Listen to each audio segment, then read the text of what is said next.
하나님께서 하나님의 백성들을 다루시는 방법이 참 여러 가지예요. 크게 보면 하나님의 백성들이 하나님의 말씀대로 살고 순종하고 하나님이 기뻐하시는 모습으로 살아가면 하나님은 반드시 보상을 해주시더라고요. 사실은 보상을 안 해주셔도 우리가 하나님의 말씀대로 살아야 되고 하나님 뜻대로 살아야 되죠. 근데 연약한 우리 인생을 알기 때문에 하나님의 뜻대로 살면 하나님이 보상을 해주세요. 그런데 우리가 만일 하나님의 뜻대로 살지 않고 말씀대로 순종하지 않으면 하나님은 반드시입니다. 반드시 우리에게 징계를 하세요.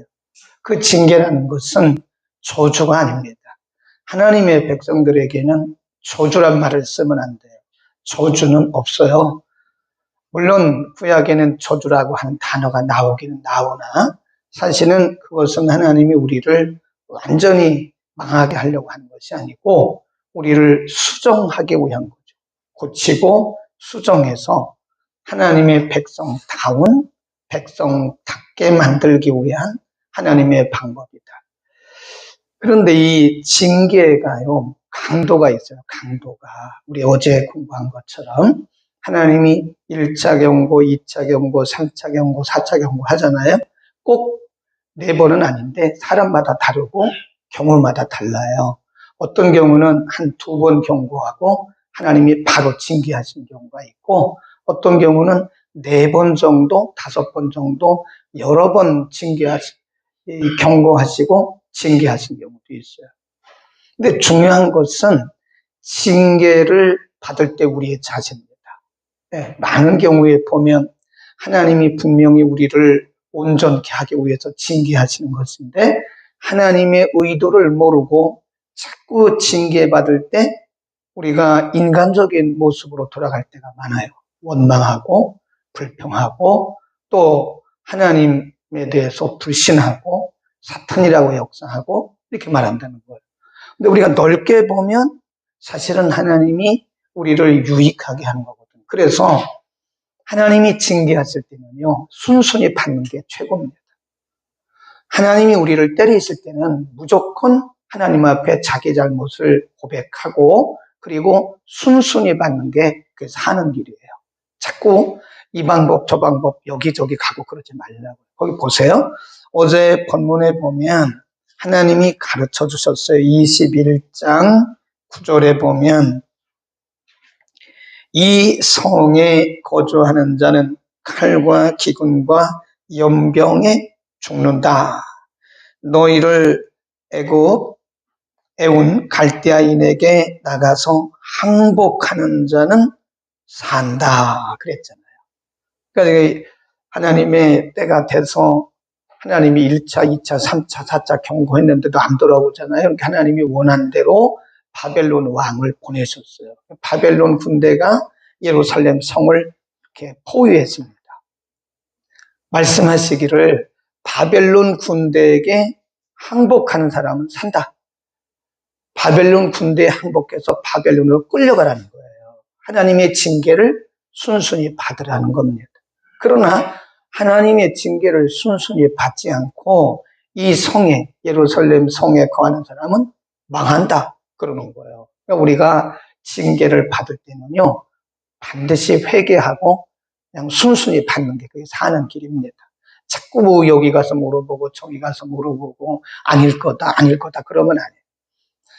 그래서 시드기야라고 하는 사람에 대해서 잠깐 21장 1절에서 시드기야가 바벨론 군대가 와가지고 예루살렘 성을 포위하잖아요.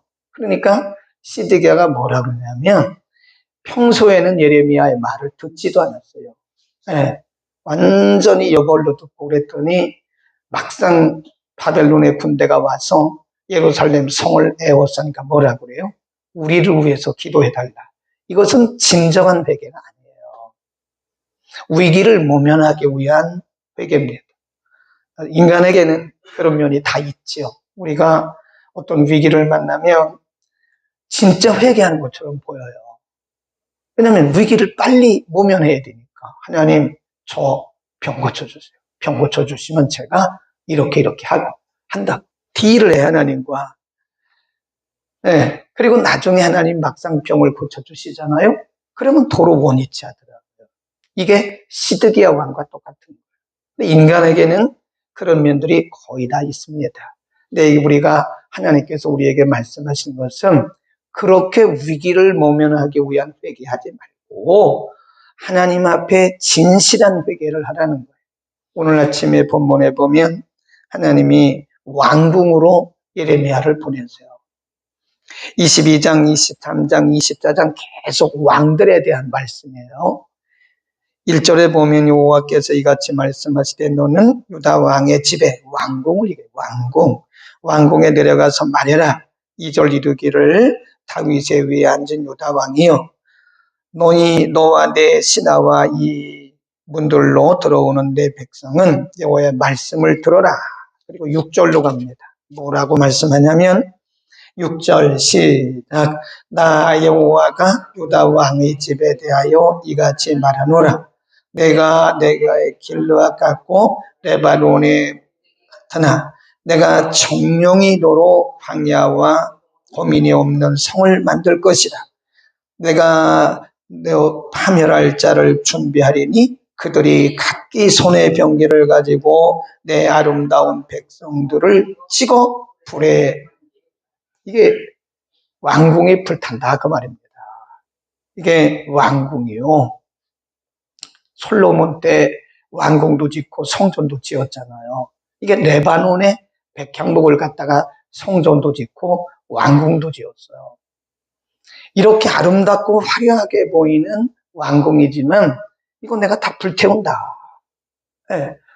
아무리 아름다운 성전도 아무리 아름다운 왕궁도 하나님이 버리시는 거예요. 불태워버리겠다. 그러는 거예요.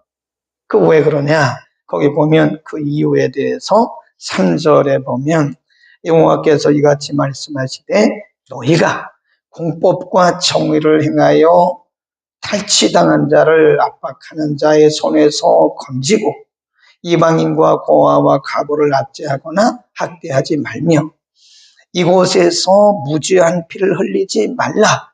너희가 참으로 이 말을 준행하면 다윗의 위에 앉을 왕들과 신하들과 백성이 병거와 말을 타고 이 집 문으로 들어오게 되리라마는 너희가 이 말을 듣지 아니하면 내가 나로 맹세하노니 이 집이 황무하리라.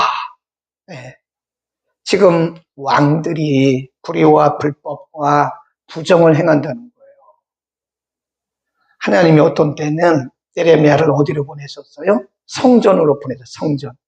저 성전문에 세우시고 예레미야를 통해서 뭐라고 말씀하냐면 이 성전에 와서 번제를 드리는 사람들아 들어라. 너희가 마음은 내게서 다 떠났으면서 이전에 들어와가지고 번제 잡아드리고 짐승 잡아드리는 그 번제가 그 무슨 소용이 있느냐? 나는 너희의 이 번제를 받지 않는다라고 말씀하셨는데 이번에는 왕궁으로 보내시는 거예요. 왕들이 예레미야를 통해서 주시는 하나님의 말씀을 들을까요? 안 들어요? 안 들어요. 사실은 예레미야는 참 인간적으로 보면 그 인생이 참 어렵습니다. 굉장히 고달퍼요. 사람들에게 칭찬 듣고 박수받고 응원받아도 인생이 힘든 인생인데 제사장들에게 가서 듣기 싫은 말 해야 되고 왕들에게 가서 듣기 싫은 말 해야 되고 백성들에게 가서 듣기 싫은 말 해야 되고 이게 바로 우리들의 모습입니다. 하나님의 백성들이 이 땅에 살 때에 이 세상 사람들에게 박수받고 칭찬받으리라고 생각하면 안 돼요. 그 영적 전쟁터이기 때문에 사람들이 우리가 하는 말을 박수 쳐주고 응원해 주지를 않아요. 오히려 예레미야가 바수홀이라든지 아나도 사람들에 의해서 그냥 뺨 맞고 착고에 채우고 불에 갇히고 한 것처럼 오히려 우리는 이 세상 사람들에게 그런 대우를 받을 수도 있어요. 그러나 그것은 우리의 사명입니다. 그러니까 사명의 짐을 지고 살아간다는 것이 이게 어려워요. 사명의 짐을 진 자들은 이런 말도 해야 된다고요. 왕들에게 가서 예레미야가 이런 말을 한다고 그 사람들이 듣겠어요? 안 듣죠. 당연히 안 듣죠. 그래도 하나님의 말씀이기 때문에 전해야 된다. 하나님이 이렇게 경고를 하셨죠? 5절 다시 봅니다. 너희가 만일, 이 말이 빠졌어요. 만일, but, if 이렇게 나가요. 만일 너희가 이 말을 듣지 아니하면 내가 나로 맹세하노니 이 집이 왕궁이 황무하게 될 것이다. 하나님이 한 번 더 기회를 주시는 겁니다. 왕들에게 한 번 더 기회를 주셔요. 시드기야 왕을 포함한 그 왕들이 들어요, 안 들어요? 안 들어요. 그러니까 이 사람이라는 게 그렇더라고요. 사람이라는 게 이렇게 은혜로울 때는 하나님의 말씀이 들리는데 우리의 영성이 살아있을 때는 하나님의 말씀이 들리는데 우리의 영성이 무뎌지기 시작하면 그 말씀이 안 들어오는 거예요. 그 말씀이 들리지가 않는 거죠. 그러니까 시드기야 왕을 비롯해서 이 왕들이 안 듣는 거예요.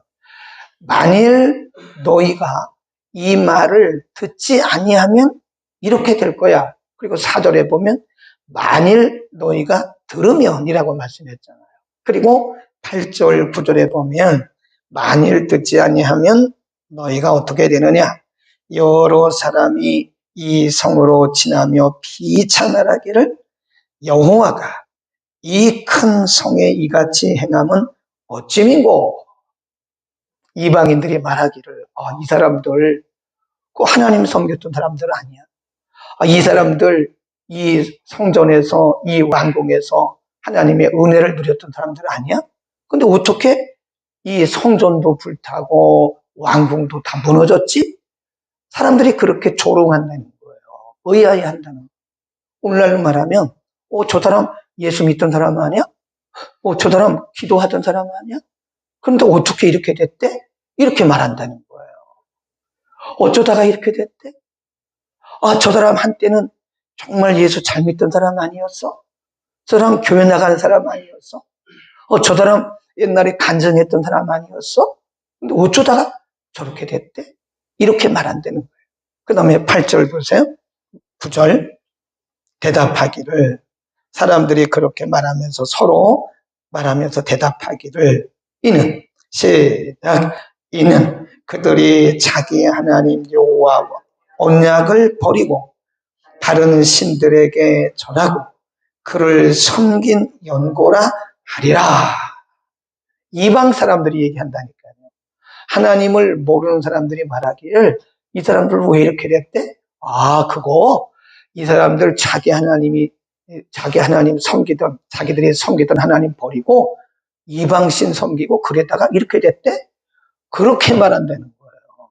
이걸 한마디로 뭐라 그래요? 수치를 당한다. 수치. 그러니까 5절 말씀과 연결하는 거예요. 너희가 만일 듣지 아니하면 너희가 만일 끝까지 내 말을 듣고 듣지 않고 거부하면 너희는 이방인들에게까지도 너희는 수치를 당할 것이다.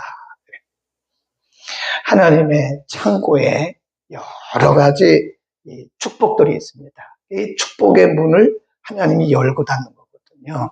하나님의 축복의 창고에 참 많은 게 있어요. 하나님은 그거를 다 누구에게인가 주시기를 원하는 거예요.